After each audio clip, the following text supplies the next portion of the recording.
எத்தன நாட்களுக்கு கோவிலுக்கு போனா என்ன பலன் கிடைக்கும்னு தெரியுமா? கோவில் அப்படிங்கிறது தெய்வீக ஆற்றல்கள், ஆன்மீக அதிர்வலைகள் நிறைஞ்சிருக்கக்கூடிய ஒரு அபூர்வ சக்தி வாய்ந்த இடம்.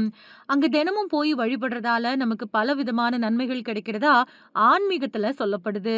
கோவில் வழிபாடு நன்மை தரக்கூடியது அப்படின்னு அறிவியல் ஆய்வுகளும் சொல்லுது. ஆனா, அந்த பலன்கள அடைய நாம தினமும் தொடர்ச்சியா கோவிலுக்கு போறோமா அப்படின்னா கிடையாது.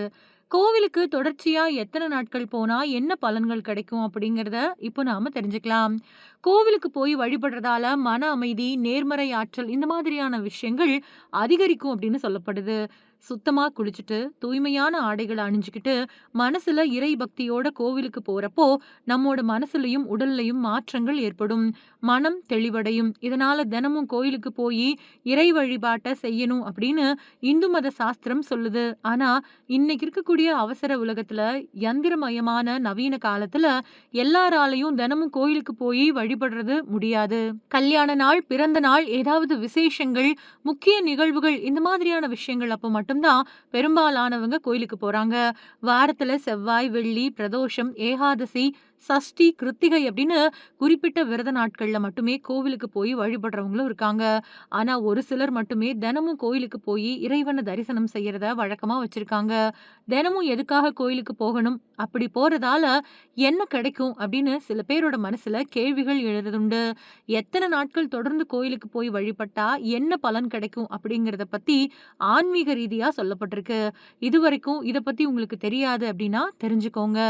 7 நாட்கள். 7 நாட்கள் தொடர்ந்து கோயிலுக்கு போனா தடைப்பட்ட கல்யாணம் கைகூடும். 9 நாட்கள். 9 நாட்கள் தொடர்ந்து கோவிலுக்கு போய் வழிபட்டா உங்கள பிடிச்ச தரித்திரம் விலகிடும். 11 நாட்கள். 11 நாட்கள் தொடர்ந்து கோவிலுக்கு போய் வழிபட்டா கடன்கள் படிப்படியா குறைய ஆரம்பிக்கும். 15 நாட்கள். 15 நாட்கள் தொடர்ந்து கோயிலுக்கு போனா நினைச்சது அப்படியே நடக்கும். 21 நாட்கள். 21 நாட்கள் தொடர்ந்து கோவிலுக்கு போய் வழிபட்டா குழந்தை செல்வ வரம் கிடைக்கும். 1 மாதம். தொடர்ச்சியா 1 மாதம் விடாம கோவிலுக்கு போய் வழிபாடு செஞ்சா, நீங்க தெரியாம செஞ்ச பாவங்கள் விலகும். 1 மண்டலம். 1 மண்டலம் அப்படின்னு சொல்லப்படக்கூடிய 48 நாட்கள் தொடர்ந்து கோவிலுக்கு போய் வழிபட்டா, இந்த பிறவி எடுத்ததற்கான பலன அடைய முடியும். 108 நாட்கள். 108 நாட்கள் தொடர்ந்து கோவிலுக்கு போய் வழிபட்டா, தேவேந்திர பூஜை செஞ்ச பலன் கிடைக்கும். 1008 நாட்கள். 1008 நாட்கள் தொடர்ந்து எவன் ஒருத்தன் விடாம கோவிலுக்கு போகிறானோ, அவனுக்கு அஸ்வமேத யாகம் செஞ்ச முழு பலனும் கிடைக்கிறதோட முக்தியும் கிடைக்கும்.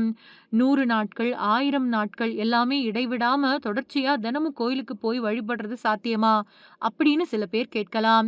இன்னைக்கு இருக்கக்கூடிய காலகட்டத்துல அது கொஞ்சம் சிரமமான காரியம்தான். ஆனா மன உறுதியோடையும், இறைவன் மேல கொண்ட பக்தி அப்புறம் நம்பிக்கையோடையும் விடாமுயற்சியா கோவிலுக்கு போக முயற்சி பண்ணலாம்.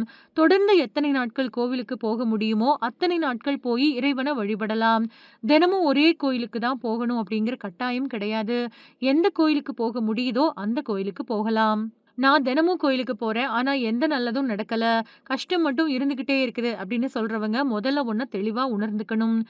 எந்த ஒரு செயலுமே உடனே பலன் குடுக்காது. ஒரு விதைய பூமியில நட்டா கூட, அது முளைச்சு வர்றதுக்கு அப்படின்னு ஒரு குறிப்பிட்ட காலம் இருக்குது.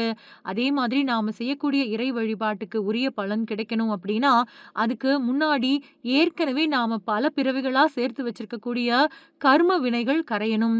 பாவங்கள் குறையறப்ப தான் இறைவனோட அருளும், புண்ணியத்திற்கான பலனும் கிடைக்க ஆரம்பிக்கும்.